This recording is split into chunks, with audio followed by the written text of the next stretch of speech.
What up? Hopefully the stream has started.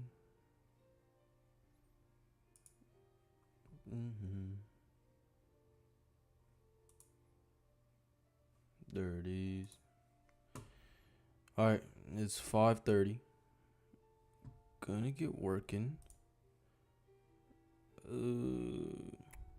Pop out chat. So I'm gonna keep this chat hidden, and then when I'm taking my breaks, I'm gonna pull it up and start referencing it, cause that should be distracting. Oops. This should be. Take that as 7, 7, 8. Alrighty. Should probably wear headphones so the music doesn't echo. Okay. So the goal for today is I have some statistics homework that I need to do. Oh, didn't mean to do that. I have some statistics homework that I need to get done. I also, let's see. So this Swift project tutorial that I'm going through. By the way, I don't like learning through tutorials. I'm just using this one because it's so nice. Like, it's just set up so nicely. But I do want to eventually add my own things onto it. But with this tutorial, it's pretty fucking cool because they get you through a lot. I just need to go back and put all this new information into my own words so that I actually understand it. Because right now I'm just like going through it and seeing how something like this is created, but I don't have like an in-depth understanding of it. So gotta work on that. That's gonna be the plan today.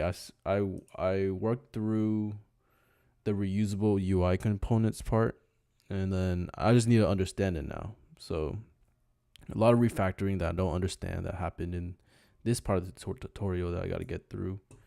Connecting the app to Firebase is what I'm really excited about, and it's probably what I think I'm gonna stop working on it around right here, and then start putting on my own features so I can actually learn how I usually learn, and then we'll come back to it and maybe do these last bits. I don't even know what this one means, but yeah, that's the plan for the Swift thing. I also been slacking on my leak code progress, so I gotta do that today. The leak code itself, I think we left off on the matrix question, so I'll probably just solve that today, or at least try to, and then log it in my notes.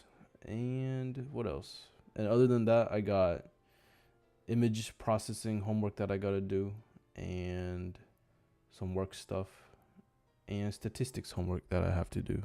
But I probably won't do that on stream.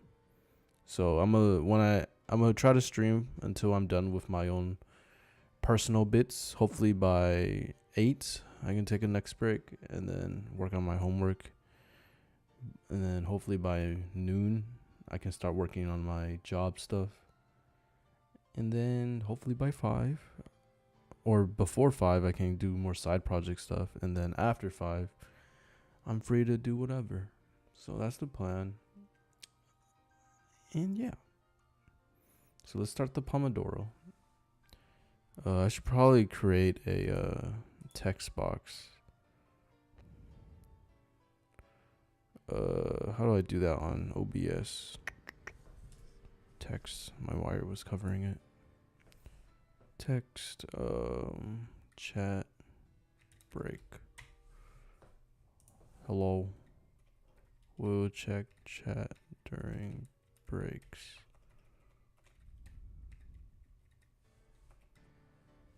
Bet.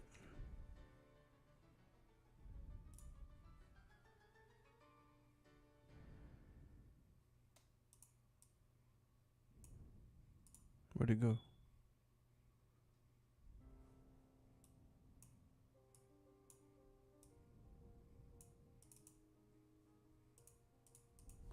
Oh, I didn't save it.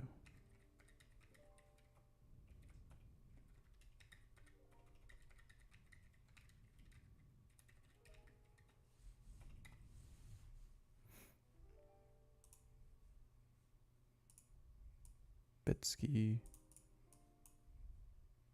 Whoop. Shit.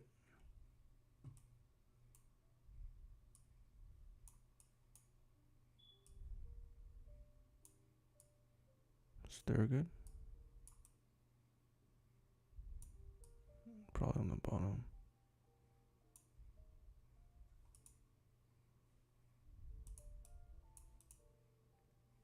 Alright, let's get started.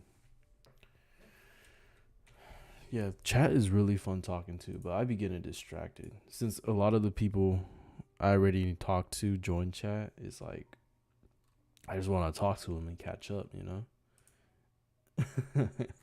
Or try to meet the new people that show up. Alrighty. I did this on my Firefox.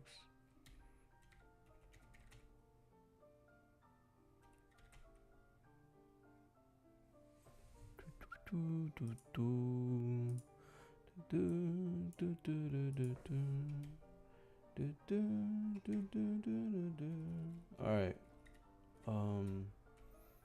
Let's see. I finished this yesterday. I've got to put that down there. All right.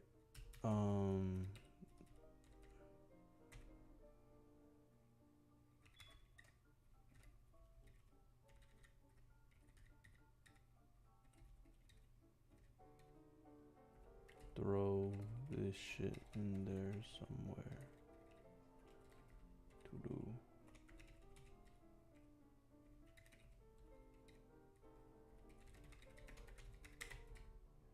Alright, blog web app, we're working on that. That is a side project, so that takes lowest priority. Learn a little Swift, probably gotta go up here. And then it's like Swift notes. Recover that bitch. Whatever.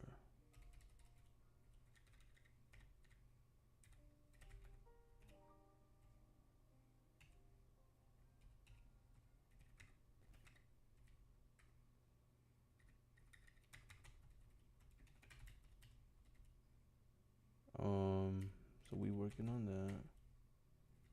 Start homework 2.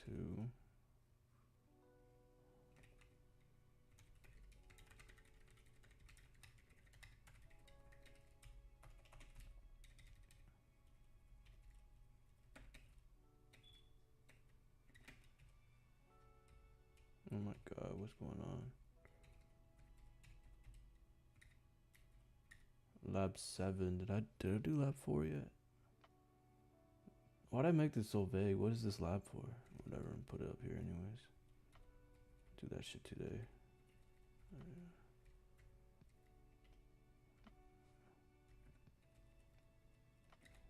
Why is this tabbed out? Oh, I don't know. And then the dips assignment I want to start today.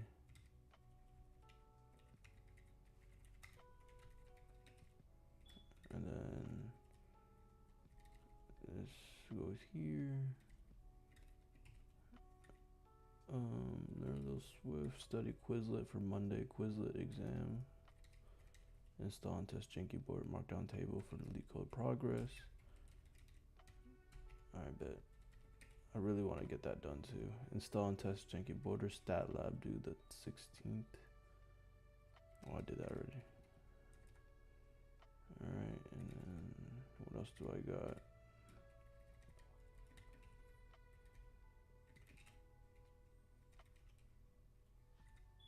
Do I need to add anything this week or personal? Hey Siri, stop. My bad. My bad. Let me turn off my alarms.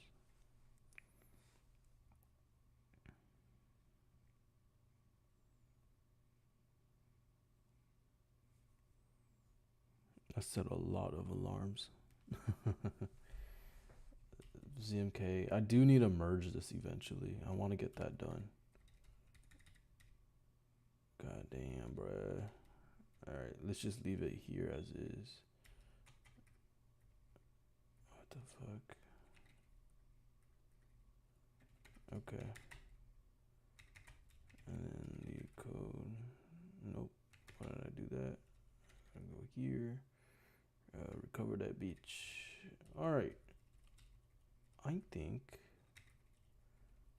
that I need to fill these two, but let's go. Uh,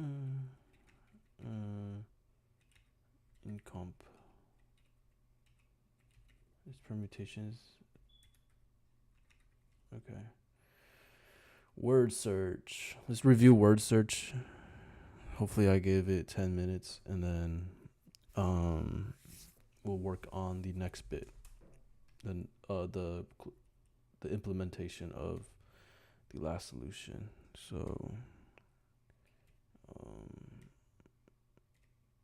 okay, I guess we'll do it here. Do do do do do do do do do. My music turned off.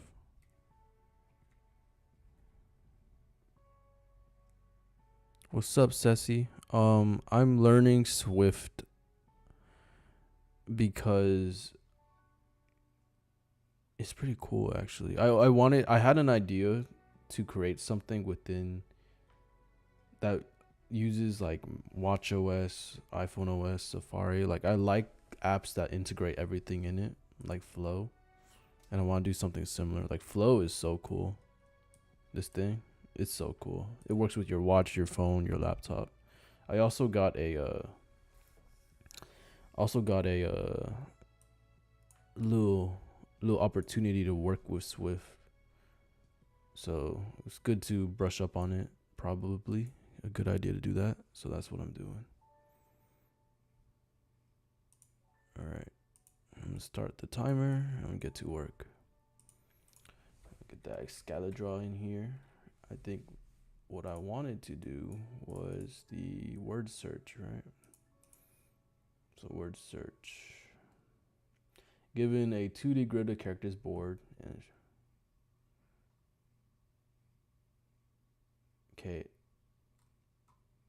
okay. Umpire. Understand the problem. Okay, I'll stop at 30 minutes on the timer. Given a 2D grid, character boards and a word string, return true if the word is present, otherwise return false. For a word to be present, it must be possible to form it with a path in the board with a horizontal, vertically neighboring cells. The cell cannot be more than the same cell may not be used more than once in a word. So we cannot visit the same cell twice if it's already used in a word. We can only search vertically and horizontally, and we cannot search outside the bounds of the matrix. Right away, brute force case scenario would be just like creating a bunch of for loops, a bunch of conditions. That'll be slow. Umpire U. What's M in umpire? Umpire UM method? Fuck. I always forget what umpire. What is umpire? Solving.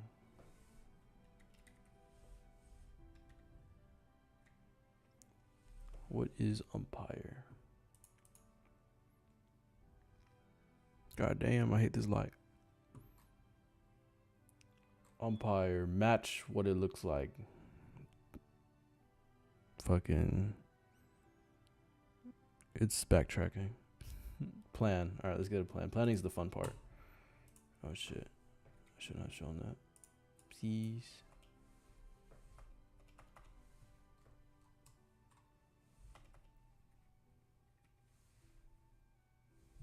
Oh shit.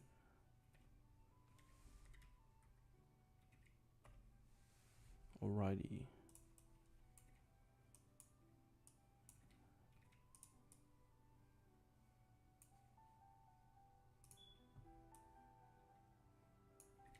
I'm just gonna do it like this. So let's say we have a word cat, right? And then everything else.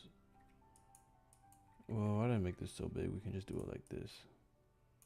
So in a small one right here, or a small one right here, we want C-A-T or C-A-T.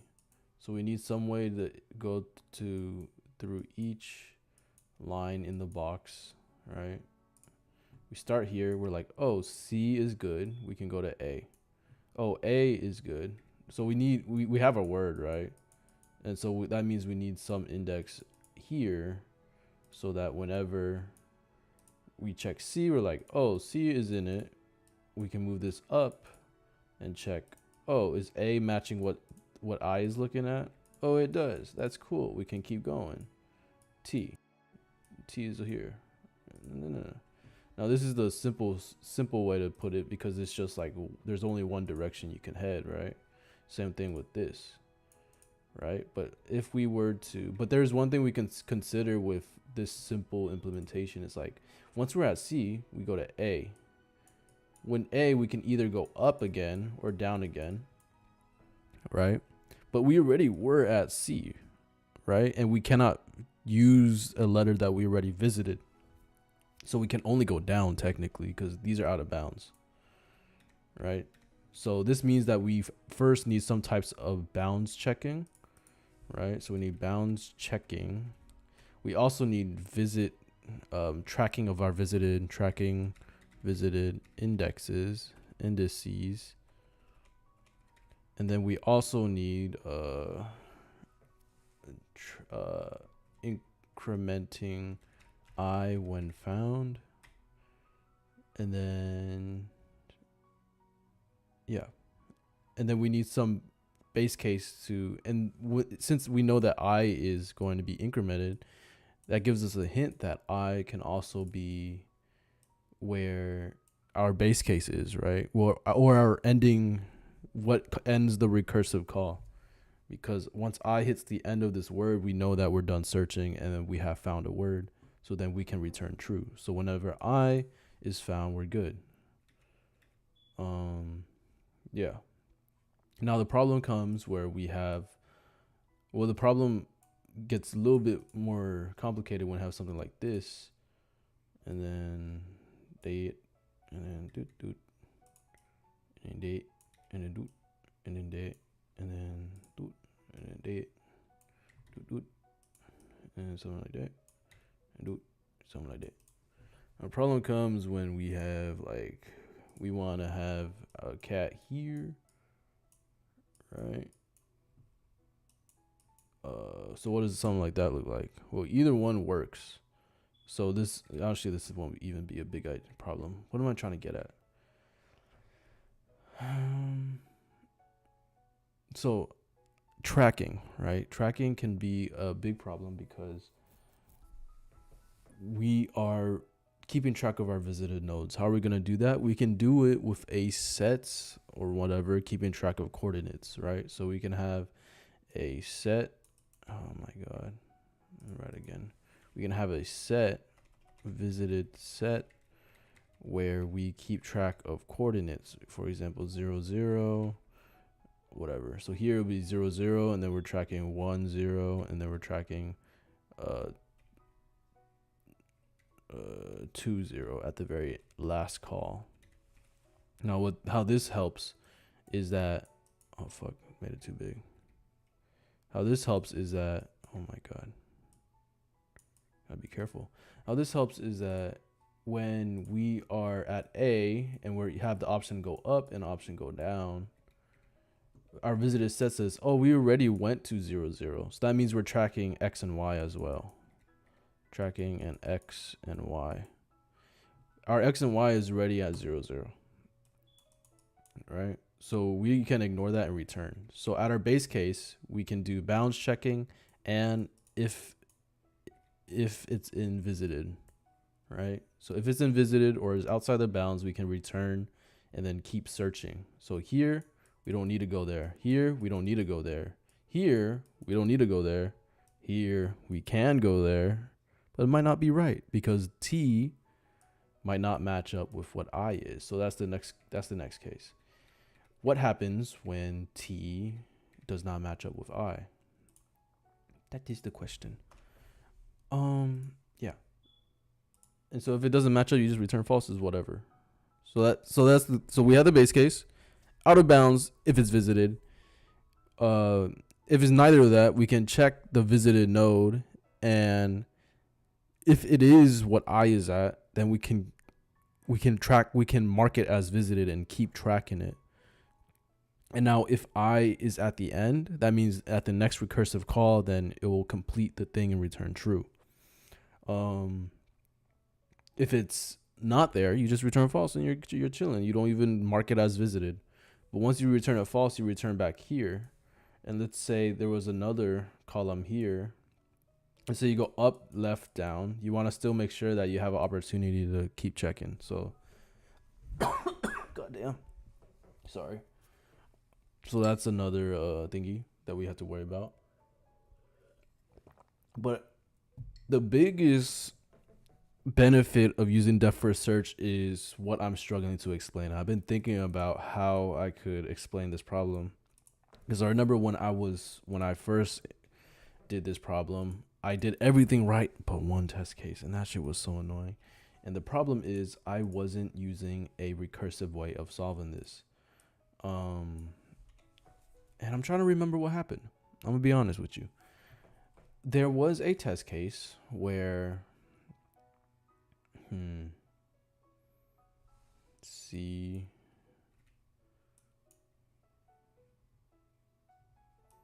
Is it something like this?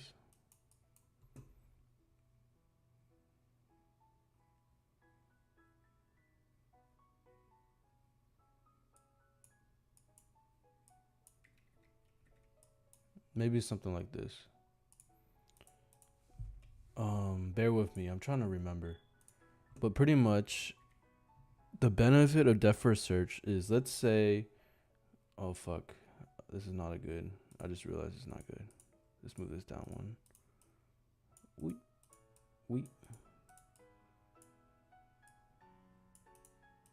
So much like our last example, outside of our recursive call, we start at C, right? The first letter of our word.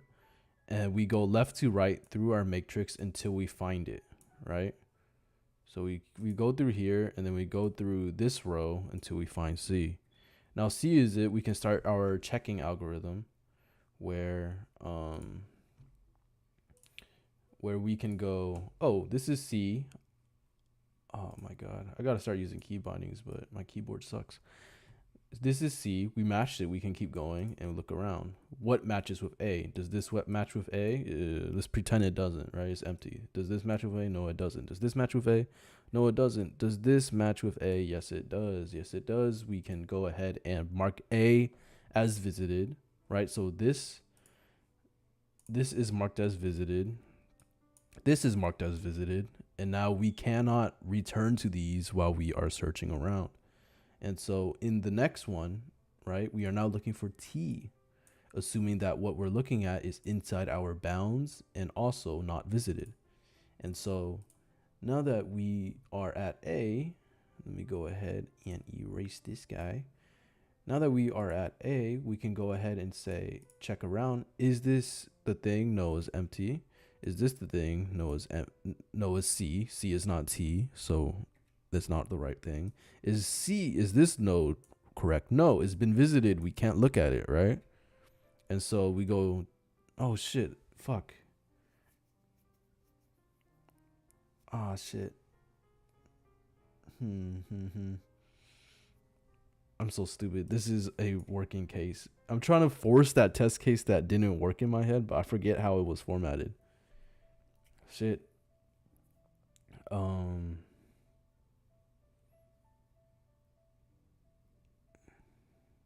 But what I was getting at, so this would pass, right? This would pass. Shit. But let's pretend it didn't, right? Let's pretend it didn't, and this is still marked visited in our global set. And so when we keep searching through it, so we know that this C, this starting point doesn't work. We start going through it and we find the next C.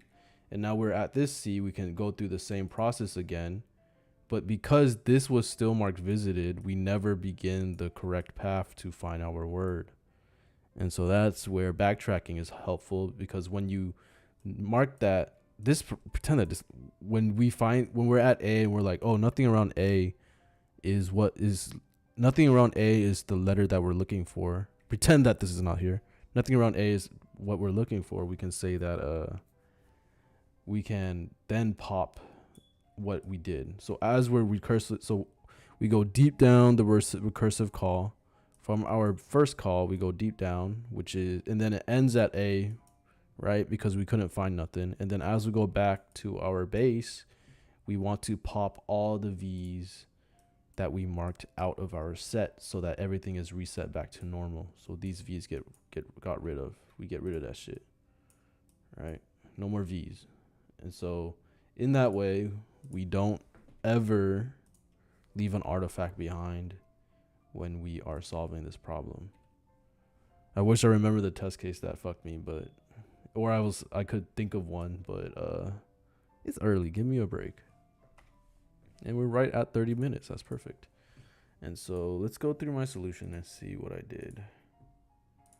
So the wrong answer was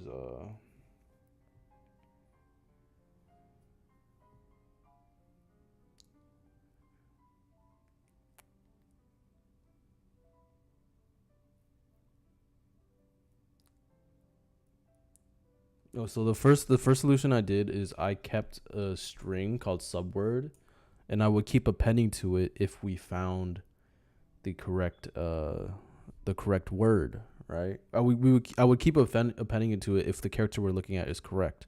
And in theory, by the time we have got appended all the correct letters, then our word would equal this target word, and then we can return true. Issue is, since we are appending to it as we go back up, we're never popping what we appended. And so that's recursively unintelligent, right? Next accepted solution I did was I still use subword, but instead, what did I change?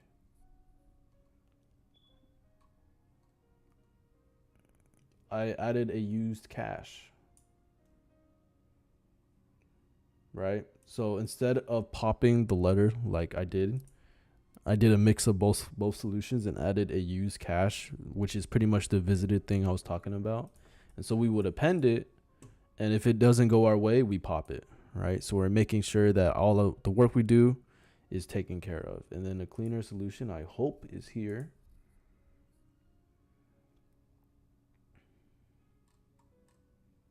What the fuck?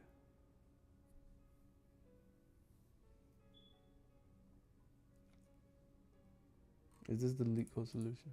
Is this the NeetCode? Yeah, that's the NeetCode solution.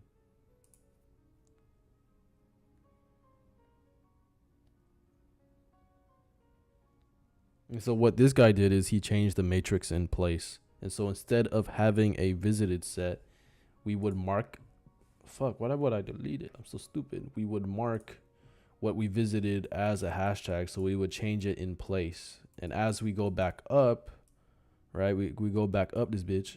Oh, sorry. I got to stop cursing. It's unprofessional. As we go back up, we change it back to what it originally was. Conceptually doing the same thing, just in a different method. So this way you probably, if you were, would it be better than creating a set? I guess space wise it would, but how would it be worse? I don't know, right? It's probably a better way. And yeah, so that's the solution. Just making sure we are undoing what we do is the biggest thing I learned. So let's write that bitch down. Damn, I didn't even write anything for it. All right. The attempts, I did 2. First one was prob bad. Second one didn't take into account undoing visited indices.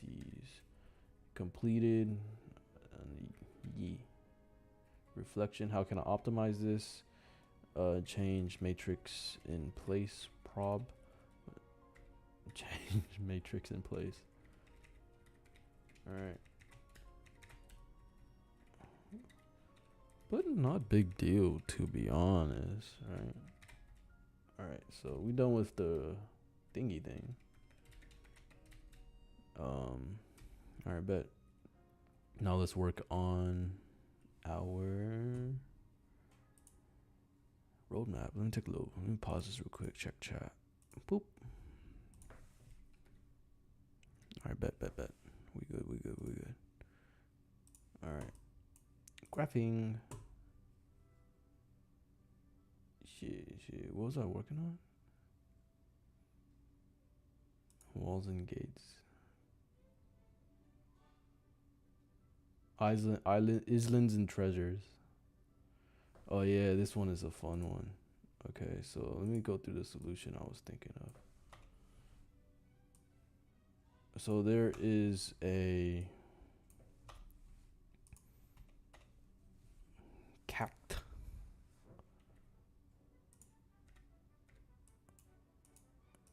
Mm, mm. Oh, I can do this easy. Oh, bet. Okay, bet. So pretty much we have a treasure here, and like if we're starting here, right? We want to be able to like pretend this shit does not exist. We want to be able to be like, oh, this is 3, this is 2, and this is 1. And the way we can get there is if we recursively go down here. We're probably keeping track of how the max number of nodes we are visiting. And as we're going back, we are taking this value that we get and subtracting it by something. So this would be 3 minus fuck, I'm so tired. 3 minus 2, right? Because there's 2. And then 3 minus 1, and then 3 minus 3, so 0, 1, 2. No, it's backwards. Sorry, it's backwards. Honestly, let's work on other stuff. I'll come back to it. I'm so tired. Let's work on something easy. Take a break. To do, baby. Not done with LeetCode yet. Review done. Need to solve 1. Alright, bet. Easy one I did really want to do is the markdown table for LeetCode progress. And I also really need to figure out how to merge the Kickstart stuff into my config, because they added a bunch of commits that I have not committed myself, which is unfortunate. Yeah.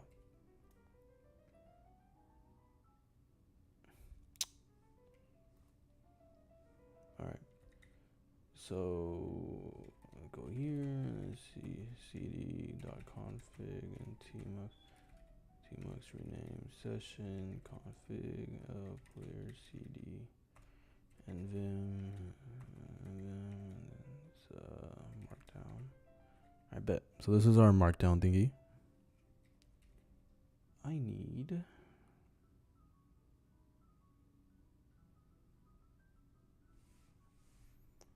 need a way to, I want to enable this, but I want to make it look pretty.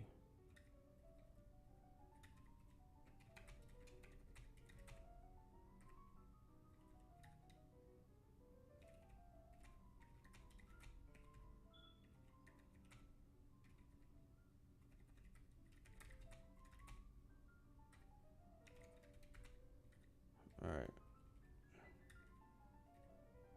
And the reason why I wanted this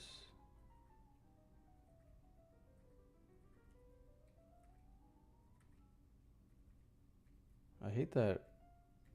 Is there I also want I should disable everything that isn't a check mark just to make my life a little bit easier. Right, because these little forward slashes are not doing it. So the reason why I wanted this is a better way to track my LeetCode problems right now. And so we can be like, track that bitch. No, it's a table. It's probably gonna be a 3x2. No. And then look at that. It's pretty. Table.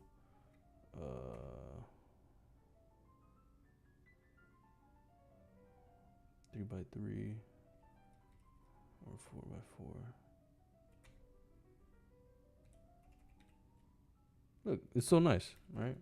So we can do like question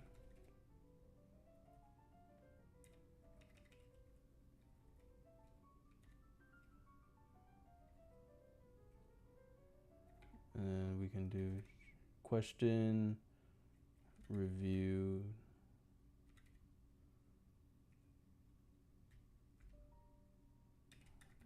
completed, and then reviewed.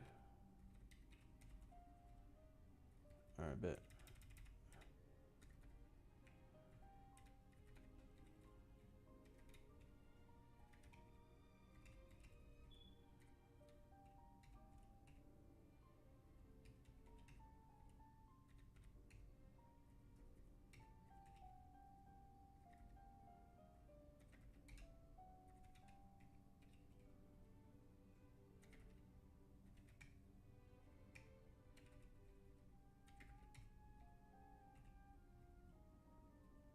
Uh-oh.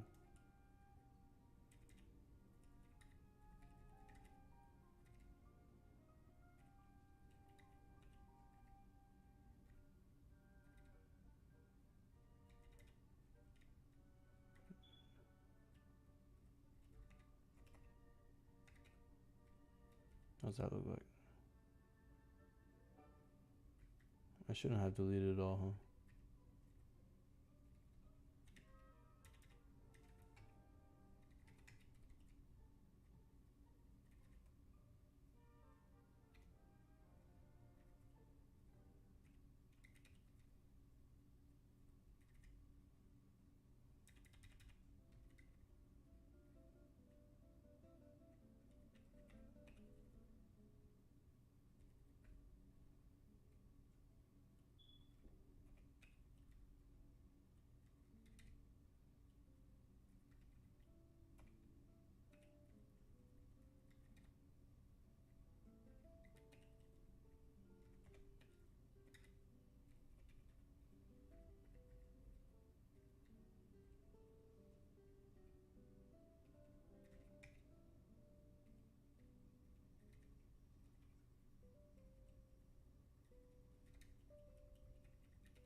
Look how nice that looks.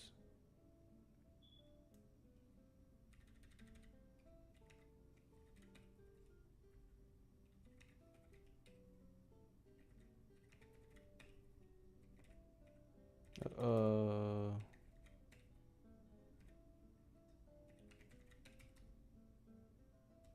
it's just a little jarring when it like converts.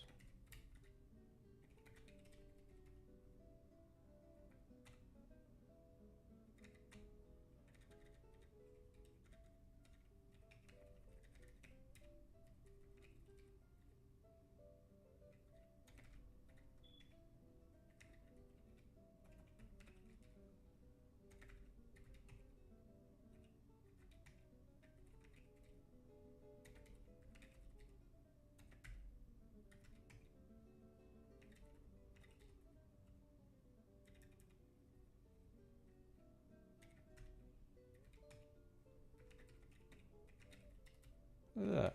Look how nice that looks. Like, it's annoying to edit, right? But outside of that, it's fine.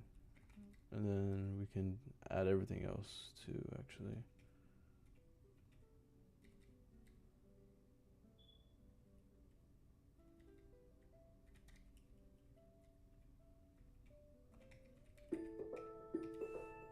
I thought I turned that one off.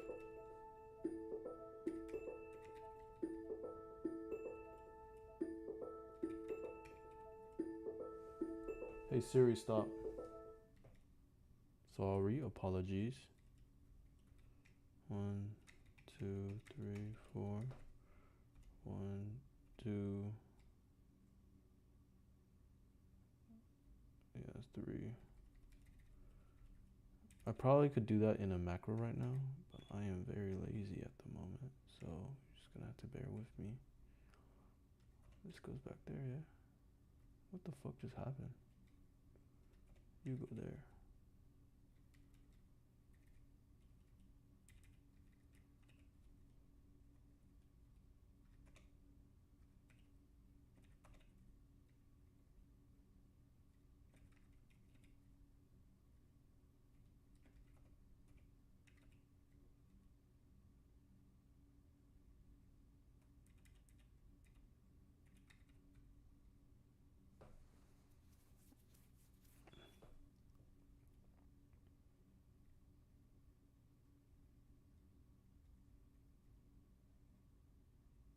I don't know why that one's not getting it. Oh, that's why.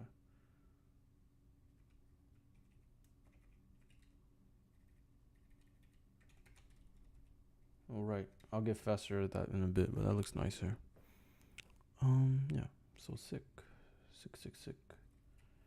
Let's work on the. Let's get started a little bit on. Well, I want to make the colors nicer.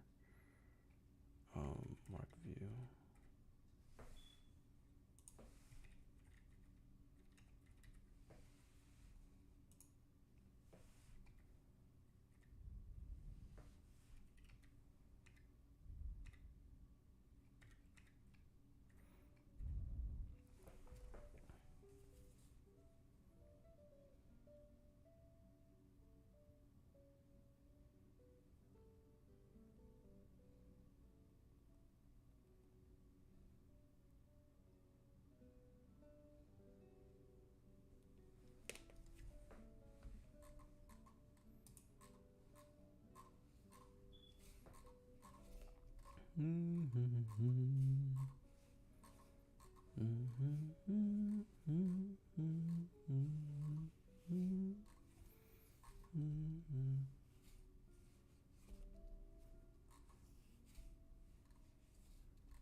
Perfect.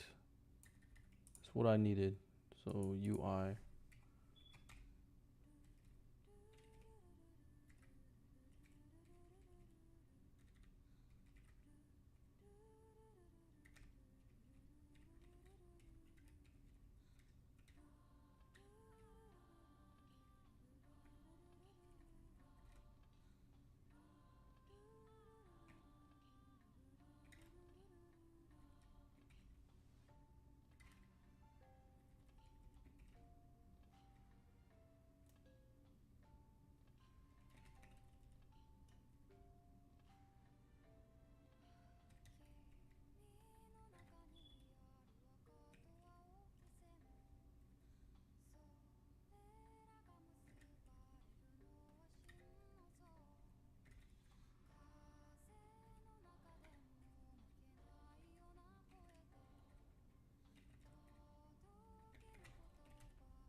Perfect. That's so cool. But um, I guess I can't use that no more. It's okay though. I didn't really enjoy it too much. Why can't I do? What the fuck? Is it my semicolon?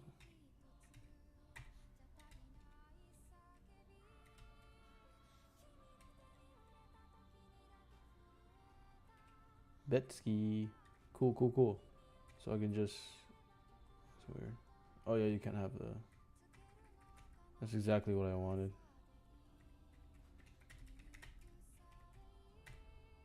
Hell yeah, brother. I don't know. I like this one better.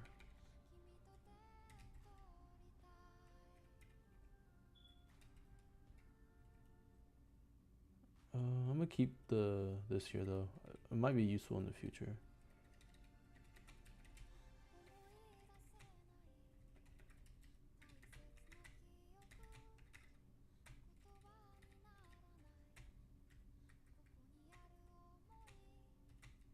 Hell yeah, brother.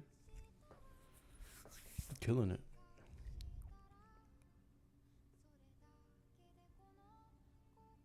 I am sorry about your gambling addiction, Snoop Roach.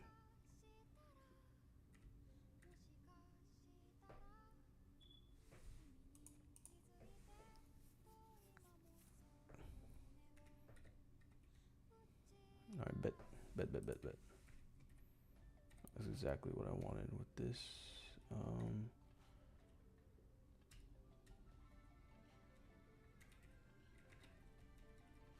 should replace these with spaces.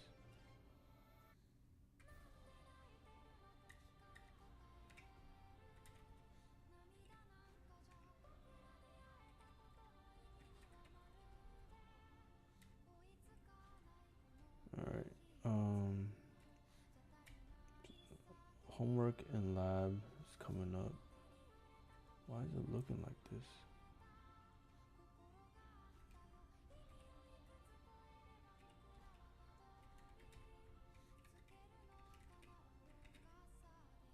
How come it doesn't have a... Everything else has it. What makes you so special? There you are.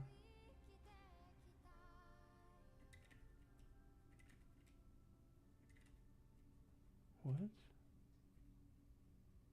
That's so weird.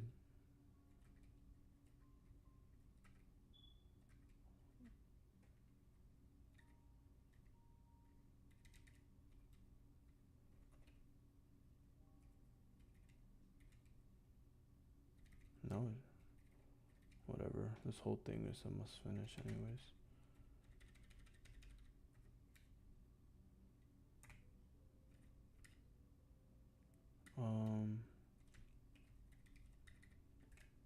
I don't like the header colors, bro.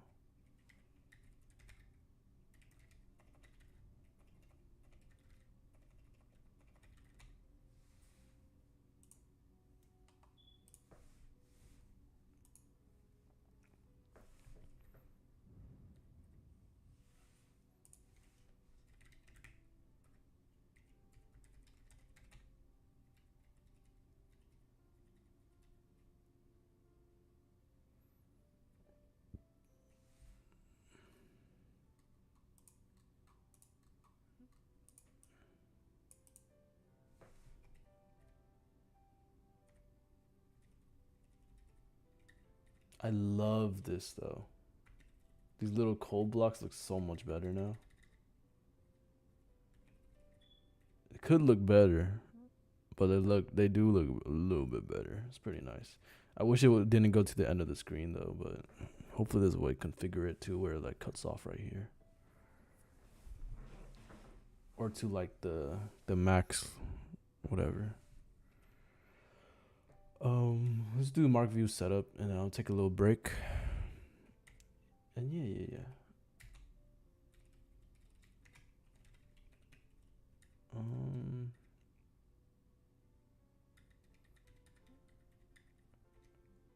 So what was I doing? We gotta set our headings. Alright. Headings enable equal true.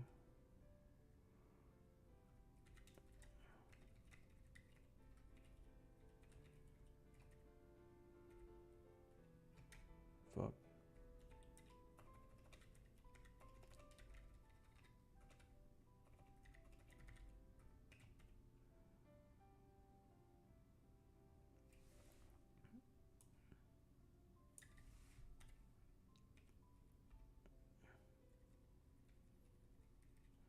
So what's this gonna do?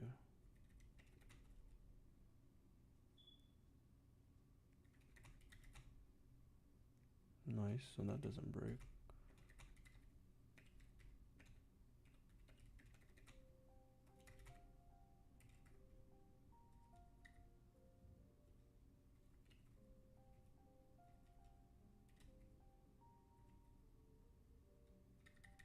It don't look the best still.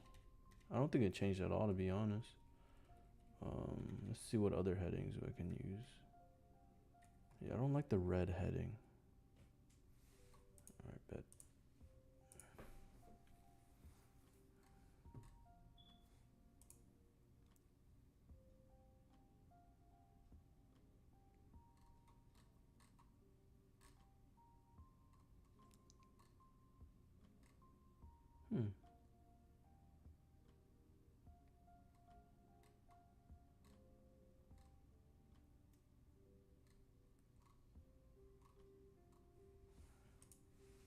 Let's see what this looks like.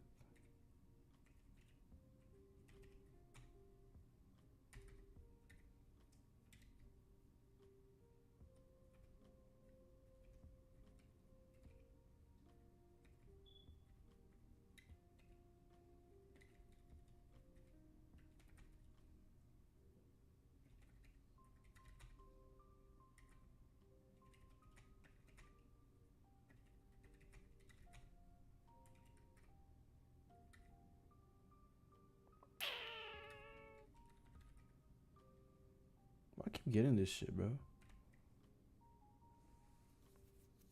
Oh, that's interesting. Looks the exact same. Yeah, I'm not fucking with these headings, bro. I think I might just disable them. Let's see what this simple one looks like. I don't know if I'm even. It's not. I don't even think it's like working like that.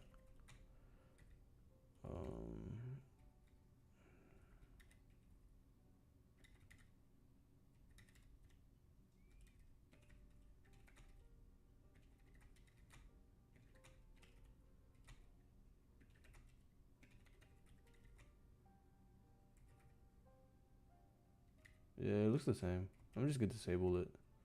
See if that the code even disables it. Um.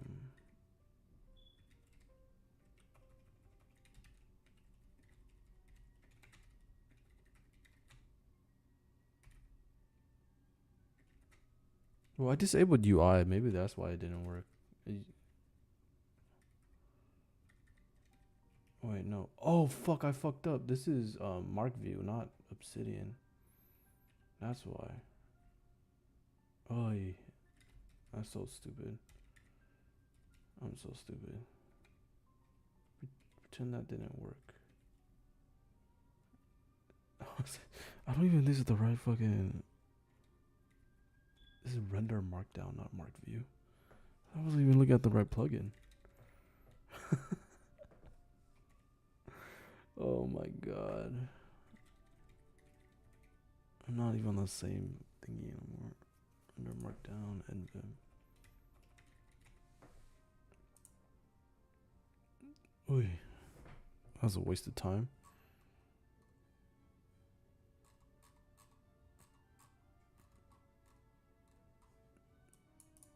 Heading.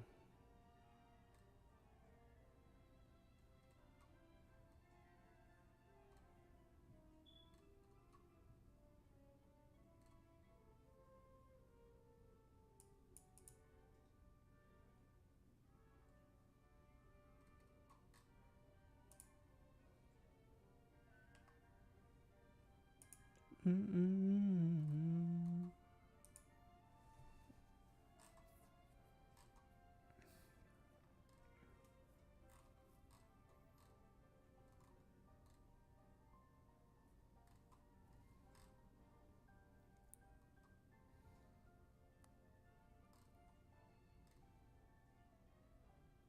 Oh, I like that.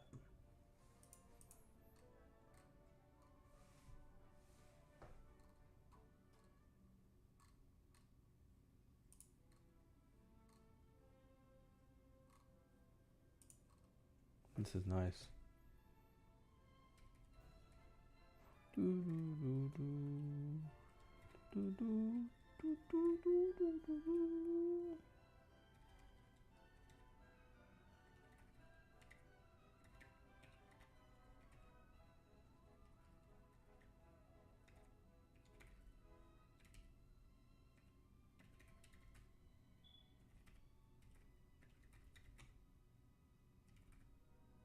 Ooh, that's better. We gotta do the same thing for the code blocks too. Very nice. What if it goes over though?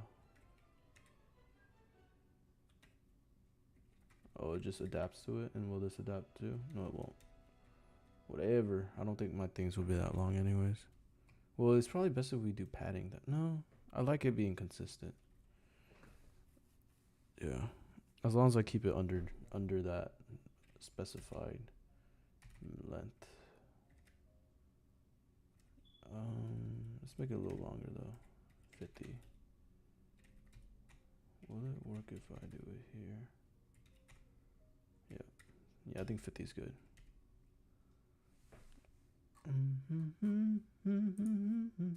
Wait, no. Let's see. Highlight groups. Oh, I like the big border. Border equals true.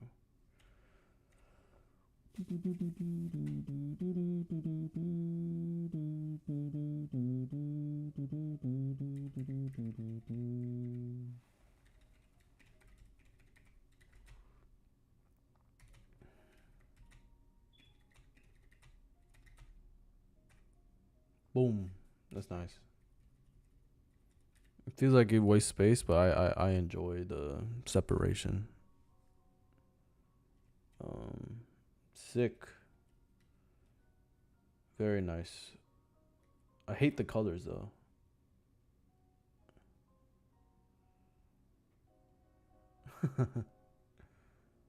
um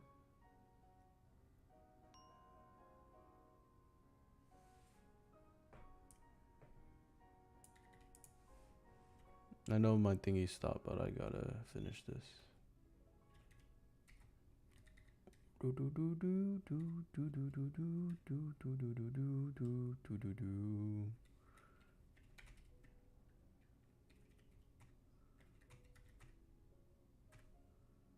Yeah, I knew that shit wouldn't work. I just gotta redefine it somehow.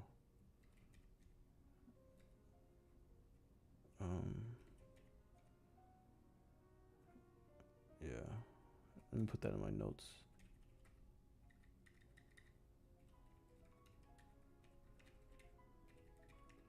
Figure out how to change highlight groups for Markdown plugin.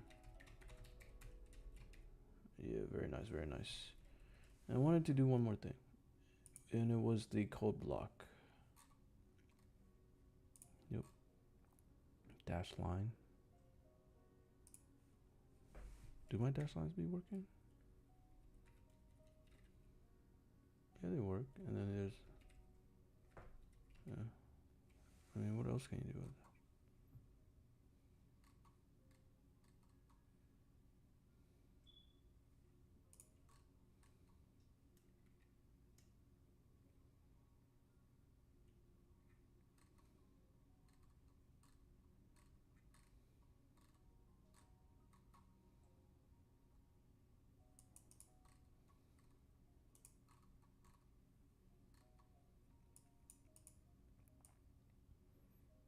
Okay, so this is an issue because I don't really understand how highlight groups work. I just know they have to do with colors. Yeah. What if I just disable the colors? Can I do that? I don't like the colors. And then I can just make it based off the length of the thing. Nope. Style normal. Nope. Style language. With block padding. I enjoy this. With bin width. Nope. Don't.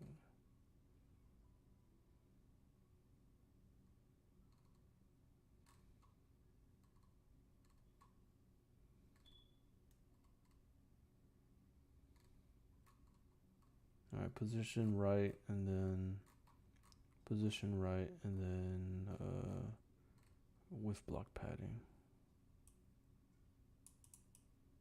And then we'll be done.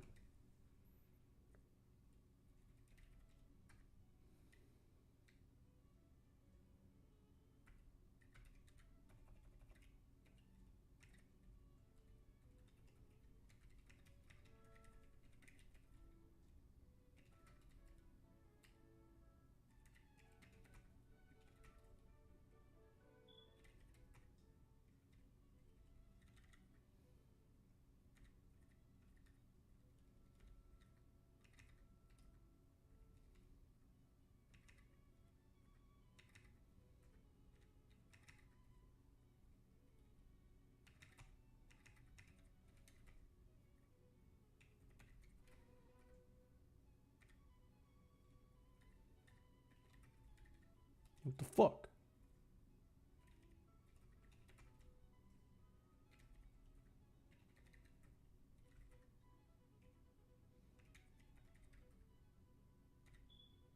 There it is.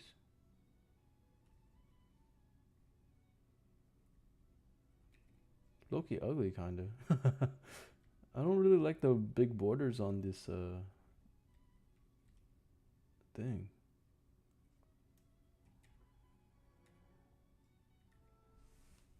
Oh, it's probably because I did the left padding, huh? It looks weird. Should have just kept it as is.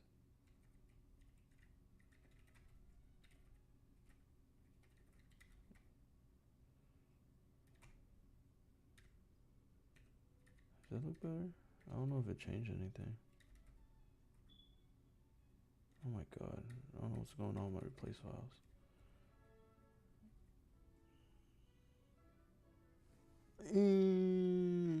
It's kind of redundant with the sign and the thing, so I get rid of the title.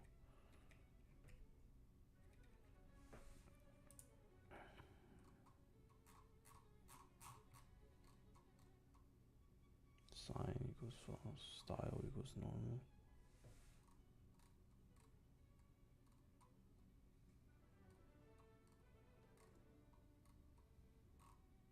Let's get rid of the sign for now.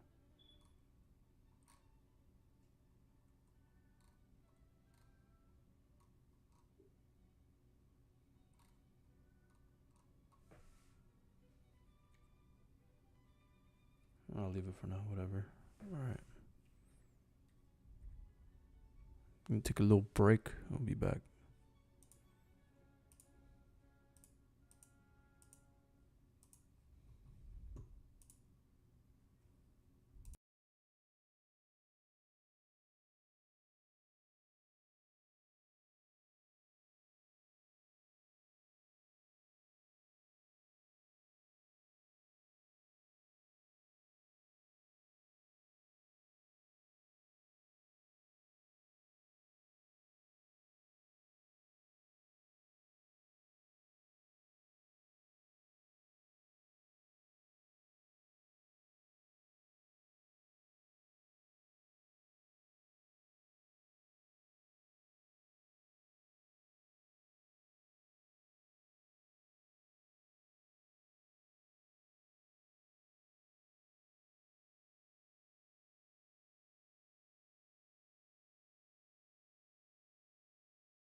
All right, let's get this shit going. Let me play my music again.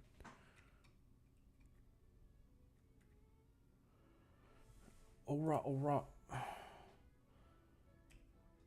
Get rid of all that. Oh yeah, the dash line stuff. Lame. Oh, the to do shit is nice.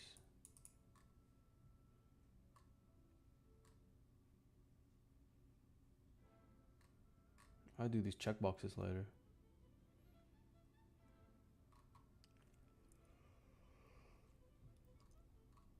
Alright, alright.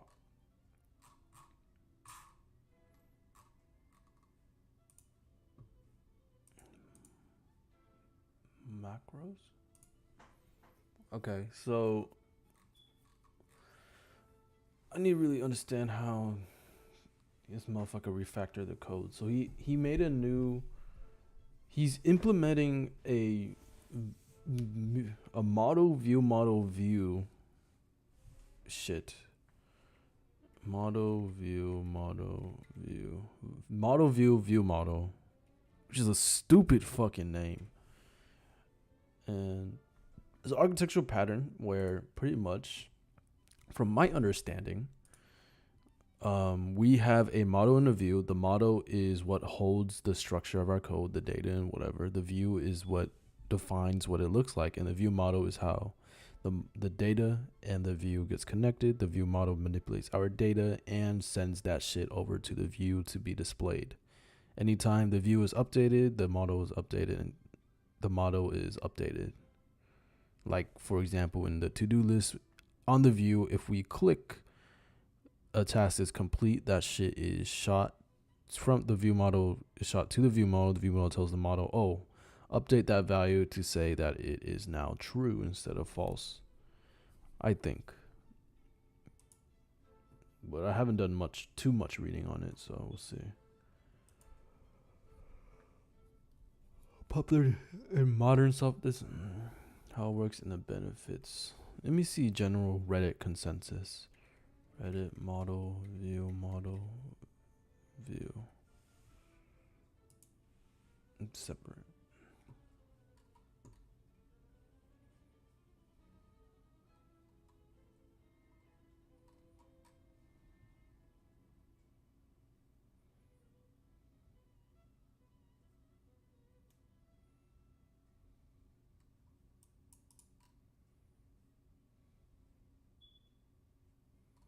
They're explaining it. I want their opinions though.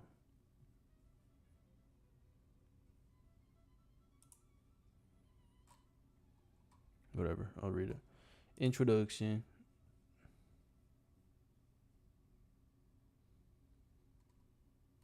Damn, this shit is bright, my guy.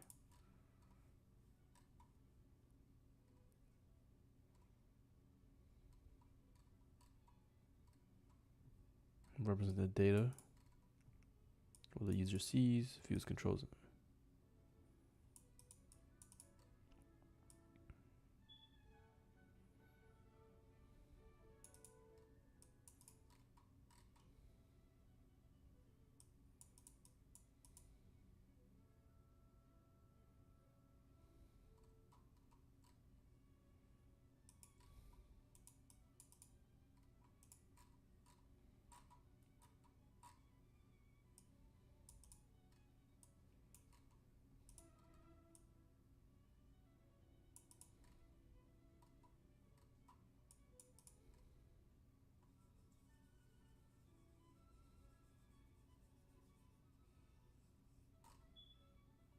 All right, so I think I got it mostly right. Yeah, so that's the biggest thing that we changed, and all the code is pretty much refactored to make sure it fits within this design architecture. I don't know the word for it. I should probably know the word for it. Model, view. What is this? Architecture? Architectural pattern. Make sure that it fits within this architectural pattern. So here is our reminder model, right? The reminder model is the data in which we store everything. In the tutorial itself, they have a samples. So, well, they made a struct that has a unique ID, a title, and is completed. I forget why we have a unique ID, but it's just probably just some extra. Like it was throwing an error without it, pretty much. Because you needed to reference something unique within another code file so that all this shit was working. And we created an extension which extends on the functionality of our struct, and our extension we extend on reminder, and inside that we define an array that holds all the reminder objects or instances, like brush teeth is completed or whatever, right? By default is completed as false, so all this would be false right now. And so when our preview is loaded, this would be false, right? And I tried implementing my own little view of completed shit, but it didn't really turn out too nice. So we gotta work on that. But yeah.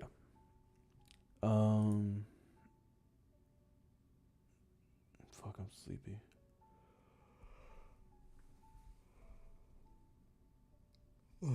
All right. So in the view model is how we are going to control our views. Our views have a couple of views. The reminder list view is loading. So this is what it looks like, and the way that it works is our preview. So a difference between this and what I have is the preview that in the tutorial is depreciated, right? So it used to have a lot more like bloat and boilerplate code, whereas like create a struct and then a static variable, and then you can call a view or a style, right? And this is where your preview will be. This is all abstracted into just hashtag preview. As long as you have what you want to preview, right? So I want to preview this view, reminder list view. I put it in that bitch. I put it in a navigation stack for some reason. So I should probably know why it's in a navigation stack.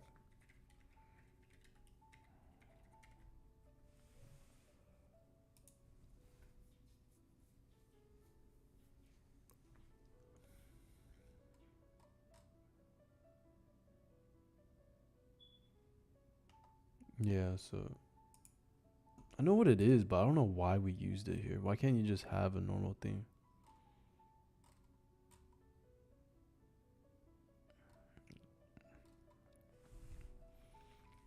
Is it because the reminder list view has a header stack, an H stack somewhere?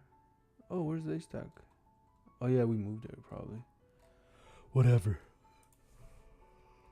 Let me see what it looks like without it.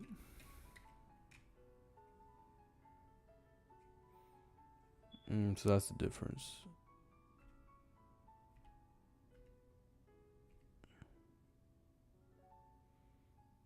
Okay, so navigation stack. Huh. Let me see that again.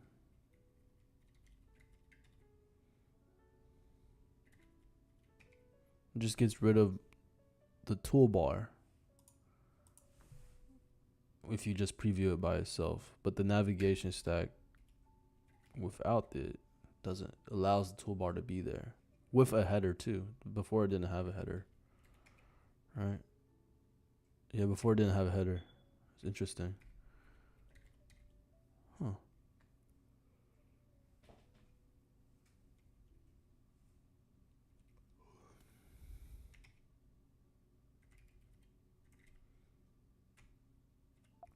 Anyways, we preview that shit, and this view is defined with a couple of state variables. State variables are just shit that belongs to a view. We created a private variable. Is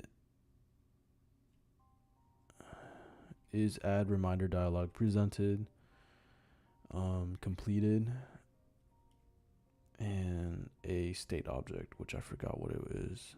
I wrote down a note. Instantiates an observable object only once. View model, reminders list, view model. What?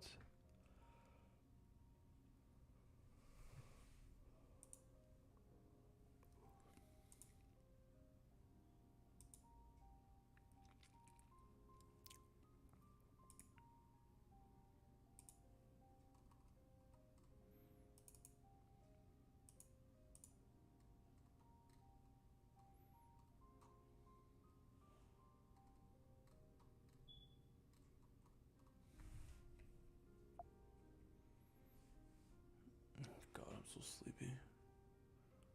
Um, yeah, so pretty much the way it works is in our body, we create a list of reminders, and I figured out that this is a closure, right? Closure parameters are defined here, which was new to me. And then here is how you know it ends when there's an in right here, right? So in tells you that our parameters that we define inside the closure are done. Here is where we're creating a list on this iterable view model reminders. So we're taking the bound view model, which is this.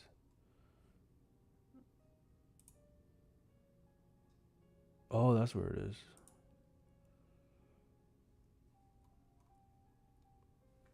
So the state object is how we connected our view to our view model. Our view model creates reminders from reminder.samples.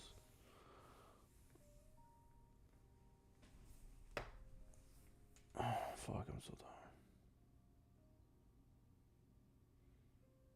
tired. Okay, so published is how we know that when a view is updated, we need to update the model.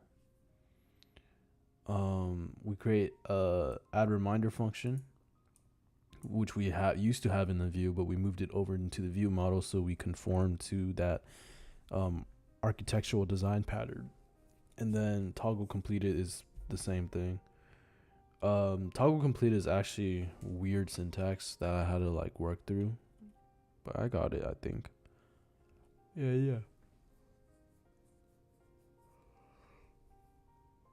So we take a variable published, which is the samples, right? So I guess we're taking it by reference in Swift.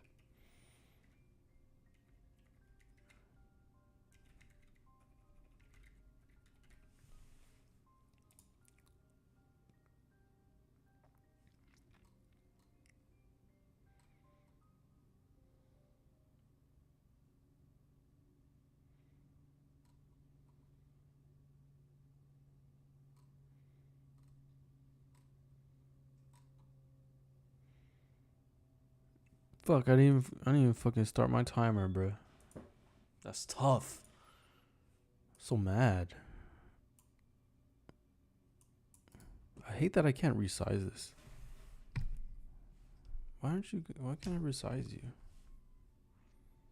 Settings.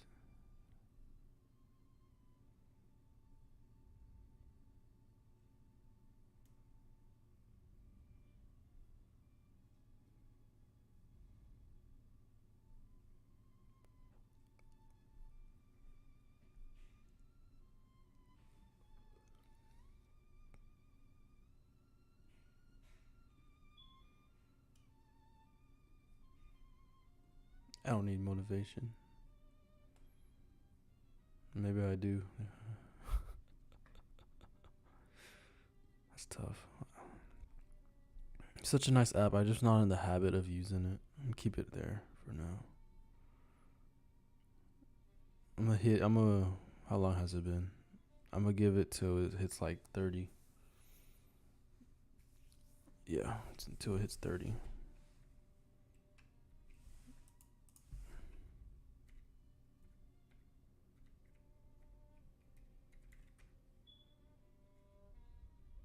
Wait, let me open something up.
Okay.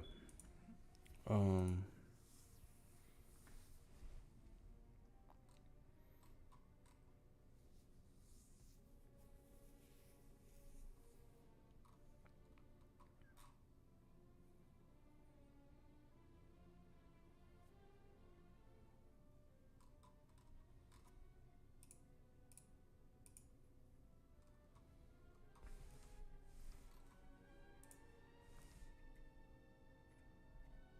Yeah. So that is how the view model works. We add reminders by um taking reminder.samples. So we're taking samples from here, and we're using it whenever something is appended or something is toggle completed, right? So all these two functions are used in the view whenever a certain control has been triggered. And so in toggle completed, in the reminder that we are taking in, it doesn't have to have a specified name. I think that's what this underscore means. Um, if let index equals reminder dot first index, weird fucking syntax, but when I googled this, I think this was common convention, and pretty much we're taking our reminder, we're making sure that what we're looking at and the reminder ID are identical, right? So that when we are updating the correct indice, right? So we're finding the first index where those IDs are the same, the reminder that is passed in. So that's what this means. This is just the reminder we're looking at and the reminder ID that we need. Think so. And so if shit. So if the first we find the first index where these are true, and we only need the first index because all IDs are unique and they're not duplicated, right? Because we use UUID. We get that first index, we set it to index, and then we can call reminders index is completed dot toggle, which is a weird way, a really weird and quick way just to change this to false, right? If we click the button, that turns it to false. And yeah, I would have never fucking coded this though, because this syntax just isn't what I would have thought. But that's also because I don't use closures all that much, so I need to get better at closures. Because honestly, when you fucking when you lay down closures, I feel like you seem like a god. I feel like when you use object oriented patterns, it's just a bunch of typing. But closures is like, I don't know, maybe I don't know, whatever. All right, now onto the views. The views. This is the sheet that gets pulled up. Well, I didn't do the list view. So the list view, I went over it last time, but all we pretty much did was change whenever a controller is like an action is done. We just change the action to the thingy. So we take our view model, and then if we add like something in our sheet, right? Instead of calling the function that we made here, we called it what the view model had, right? Same thing with where else is a view model? Same thing with triggering the button, right? Present add reminder view. Add reminder. So we have the add toggle completed. Where's my toggle completed?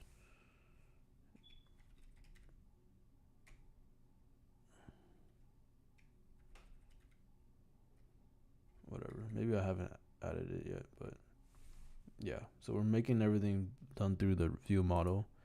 And then our list row, I don't know why they implemented this, to be honest. I think it's like if you go ahead and click on one of these specific ones, they are going to make it so it shows up just this.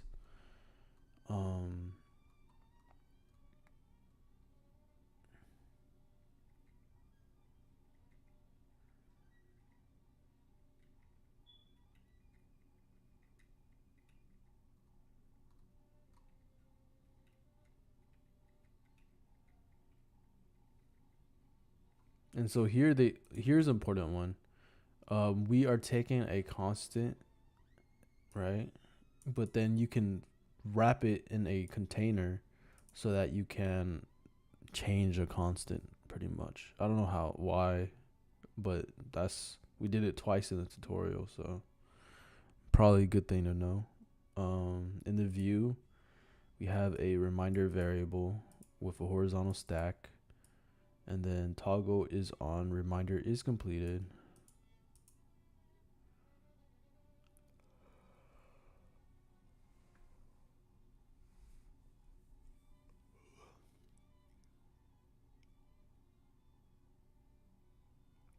I feel like this would be easier to rationalize if I know what this page is for.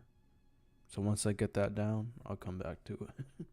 Add reminder view is the sheet that pulls up once we click that button on the toolbar. And I don't think we changed much of this. Yeah, we didn't. I don't think so. And then the biggest thing was creating our own custom style. So it's still another Swift UI thing, but instead we are using a toggle style instead of some view. And then instead of a view body, right? I think it's called a view body. Some view body. We are creating a make body where we're creating a horizontal stack. This shit is just pretty much doing this. And then where's the important stuff? So we extended it. And yeah, we wrapped the container again because we wanted to change a constant. And then I realized the biggest thing is he used the depreciated version of the preview. With this hashtag preview, you have to return. You have to call return whenever you are saying you want to display a container.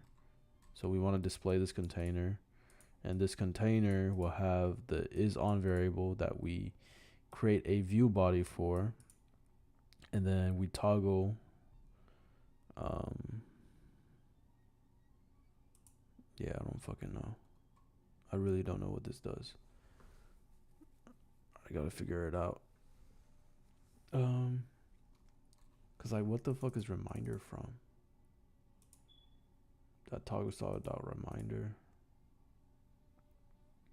Cause before it was a little slider, but now that I guess since we defined what a reminder looks like, reminder toggle style. Yeah, I gotta figure out UI styles, but it's pretty cool because once you have defined a style like this, right? Instead of like a predefined thing, we use accent color. So in reminder list view, we can define an accent color, tint green, and then boom, that motherfucker's green, right? And yeah, so some holes in my knowledge of styles and Swift UI, but I'm glad it introduced me to model view and model view controllers. I mean the architecture, the design, whatever, and also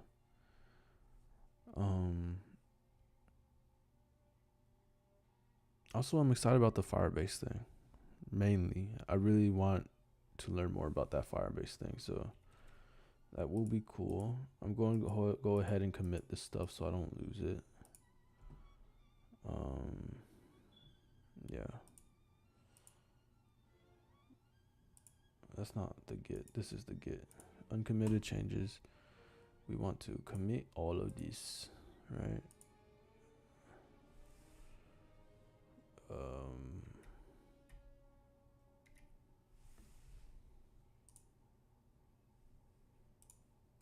Boom.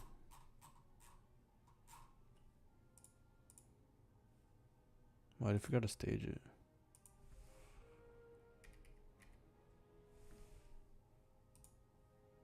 There it is. Yeah.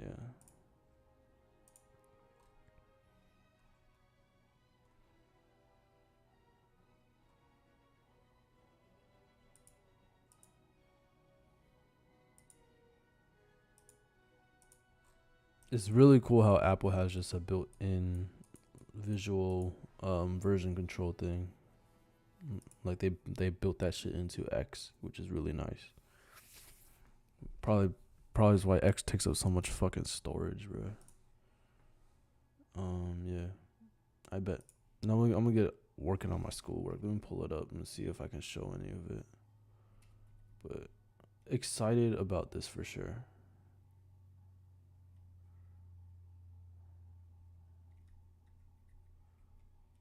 Firebase. It's been a while since I used Firebase. I do need to know a lot more about it.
I bet.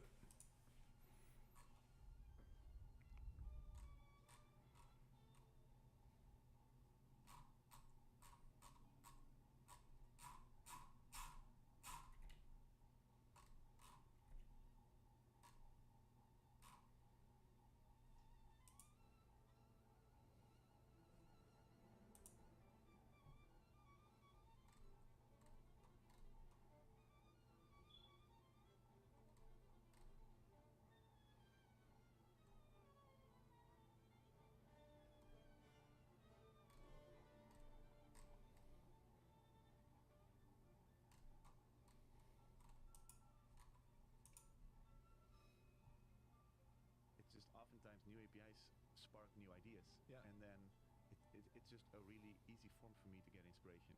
Right. Because I can look at the release notes between iOS 18 and 17 and see, oh, Yeah. these new APIs are added. What can I do with them? Yeah. What does it make easier than before? Yep. I bet. Leave that open.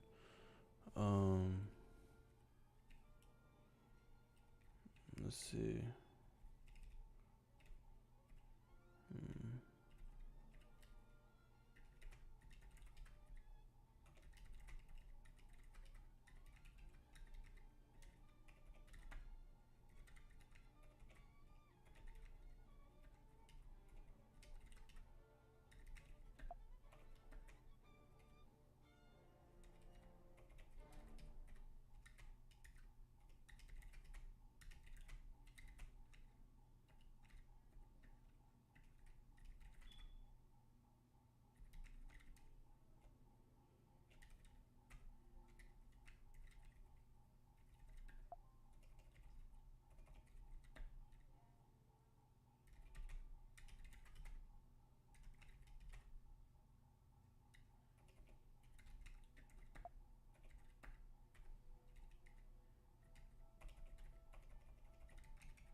All right. I think to do this, I have to watch my lecture, and I gotta do that off stream. So I'm gonna end stream right now, and hopefully I'll start again either later today or tomorrow. All right. Peace. Peace. Peace.